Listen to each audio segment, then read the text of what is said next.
सबसे पहले मैं आपको बहुत बहुत आभार प्रकट करता हूँ, बहुत बहुत धन्यवाद देता हूँ कि आपके बलबूते पर मुझे बिना टिकट मांगे आपके उस पर टिकट दी और आपने पार्टी की उस बात पर मोहर लगाई।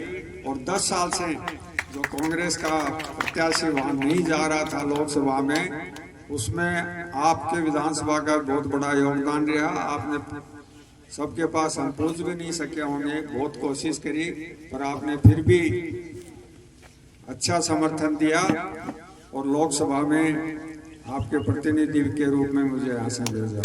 मैं फिर आपका आभार प्रकट करता हूँ कि भगवान राम जी को पार्टी ने भेजा।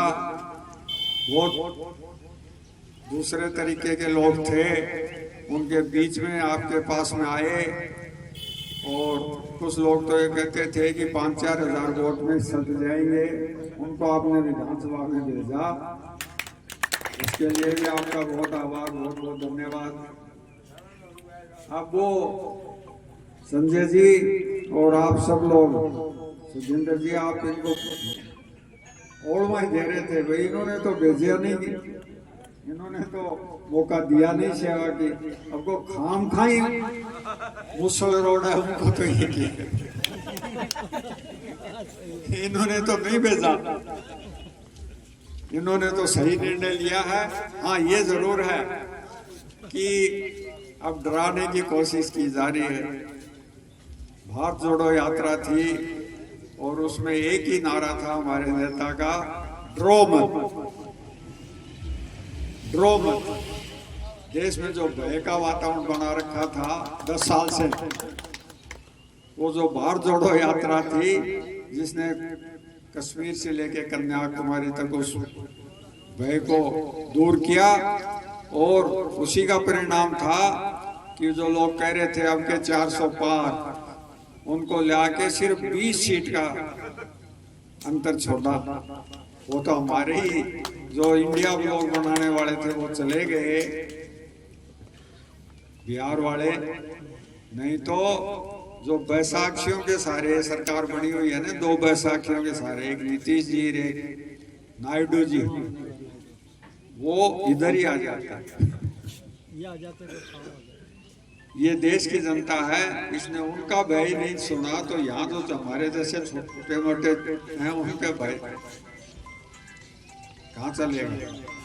इस जिले की और इस विधानसभा की ये परंपरा रही है कि यहाँ न तो कभी गुंडागर्दी को बढ़ावा दिया, और पहले वाले लोगों ने, चाहे सोमनाथ जी रहे, चाहे शीशराम जोड़ा साहब रहे, न गलत तत्वों को बढ़ावा दिया, न किसी की जमीन पर कब्जा किया, न किसी के प्लाट पर किया। किसी ने लिया होगा तो पैसे देके रजिस्ट्री करा के लिया होगा, बदन जी जैसे उन्होंने तो कुछ नहीं किया कि भाई हमको फ्री में दे दो या हमारा इसमें हिस्सा कर लो। और उसी का परिणाम है कि आप देखो अपने पड़ोस में चूरू जिला है, वहाँ कैसे अपराधी गतियाँ होती हैं, सीकर में कैसे गैंगवार हुई हैं। ये उन लोगों का सोच था। और अब जो लोग इस तरह का कि उस बात को बढ़ावा दे रहे हैं, वो भस्मासुर की तरह वो उनको ही नुकसान देगी जब वो हथेली यहाँ जाएगी। तो गलत बात को न कभी बर्दाश्त किया है, न कभी बर्दाश्त करेंगे। और यहाँ के लोग तो ऐसे रहे हैं, जब अंग्रेजों का राज था तो अब तो कोर्ट है, सारी और व्यवस्थाएं हैं, उस समय ही नहीं लड़े न। अब तो पक्के मकान हैं, तब तो घर कच्चे थे, जमीन की भी खातेदारी नहीं हमारे पास थी, तभी संघर्ष किया। हम उन लोगों के औलाद हैं। अब तो ठीक बात कह रहे थे, एक ट्रांसफर पर ही आस्था बदल लेते हैं, और वो तो उस स्थिति में बदल लेते हैं जब निश्चित है कि 2028 में कांग्रेस की सरकार ही आएगी, निश्चित रूप से आएगी। आप ही नोट कर लेना राजस्थान में। और भगवान राम जी कह रहे थे उद्घाटन करते थे, स्पष्ट आदेश है राजस्थान विधानसभा के, पिछली बार जब हम थे तब थे, और चीफ सेक्रेटरी के, कि जो अधिकारी उसमें जाएगा, जो अगर अनधिकृत व्यक्ति कोई उसका कर रहा बिना जनप्रतिनिधि के, तो उस अधिकारी की जिम्मेदारी फिक्स होगी। यहाँ 2-3 पर कार्रवाई भी, उसके लिए हमको और आपको जागरूक रहना पड़ेगा।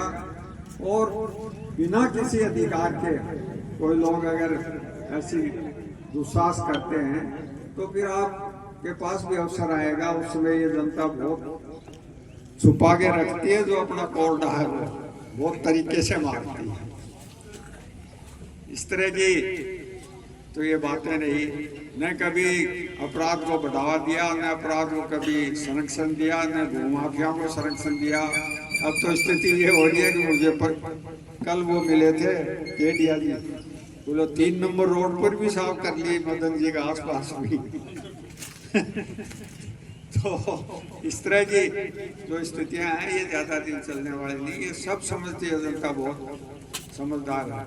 और मुझे खुशी है कि सारे दबाव और सब तरह की बातों, सब धनबल भी था, सब कुछ था, और एक तरह की राजनीति जो यहाँ 10-15 साल से चल रही थी उसको आपने बदलने का, लोकतंत्र की तरफ ले जाने का जो निर्णय किया, उसके लिए मैं आपका पुनः बहुत आभारी हूँ। देश में एक इस तरह की सरकार चल रही है जो इस बात पर सत्ता में आई, वोट के आधार पर आई। एक विनोद राय थे, एजी अकाउंटेंट जनरल होता है, उन्होंने हवा में ही कर दिया कि इतने का कॉल घोटाला हो गया है, इतने का फोन घोटाला हो गया, और सुप्रीम कोर्ट में जाके सुप्रीम कोर्ट ने कह दिया कुछ ऐसा नहीं होता। उसको लाके, और एक जो दिल्ली में अभी श्रीमान जी थे, अभी विदाई हुई है, उनको ले आए, बाबा रामदेव को ले आए, अन्ना हजारे को ले आए, इस तरह का वातावरण बनाया एक कि पता नहीं क्या हो गया, क्या खा गए, और उसके बलबूते पर दिल्ली में आ गए। और दिल्ली में जब आ गए तो जो फासिस्टवादी ताकतें होती हैं उनका ये होता है कि एक बार सत्ता पर आ जाएं तो फिर कैसे उस सत्ता को हम रखें। ये कह रहे हैं तो लोकतांत्रिक तरीके से, दूसरे तरीके से आपके जो संवैधानिक संस्थाएं हैं उनको कमजोर करें, उनसे दबाव डालें, उनसे लोगों को भय उत्पन्न करें, और उस तरह आए खूब। एक बार तो बालकोट के नाम से ही आ गए। सेना पर इस देश में कभी भी राजनीति नहीं हुई आज तक भी। सेना एक ऐसी है जिसको हमेशा उससे अलग रखा है, उसका भी नाम ले दिया, और आज तक जांच नहीं कराई कि कहां से तो इतना वो विस्फोटक पदार्थ आया, कहां से क्या आया। और पहले तो उस दूध पर आ गए, फिर सिर्फ और सिर्फ उस बालकोट के नाम पर सत्ता में आ गए। और देश में कहा 15 लाख खाते में आ जाएंगे, 2 करोड़ हर साल नौकरी देंगे, किसानों की आय दुगनी कर देंगे, आपके विदेश से काला धन ले आएंगे। कोई भी आए 15 लाख आएगा, आपके 10 साल हो गए। 2 करोड़ को रोजगार देते हैं तो अब तक 20 करोड़ लोगों को रोजगार मिल जाता है। भारत सरकार में 3 लाख करोड़ तो रेलवे की, 3 लाख पोस्ट तो रेलवे की खाली पड़ी, दूसरी हैं कोई 25 लाख पोस्टें खाली पड़ी जिनको भरने की कार्रवाई नहीं कर रहे हैं। यहाँ भी हम आए दिन सुन रहे हैं 1 लाख भर्ती निकाल रहे हैं, कोई हुआ क्या, भाटीवाड़ में किसी को मिली है या नहीं नौकरी।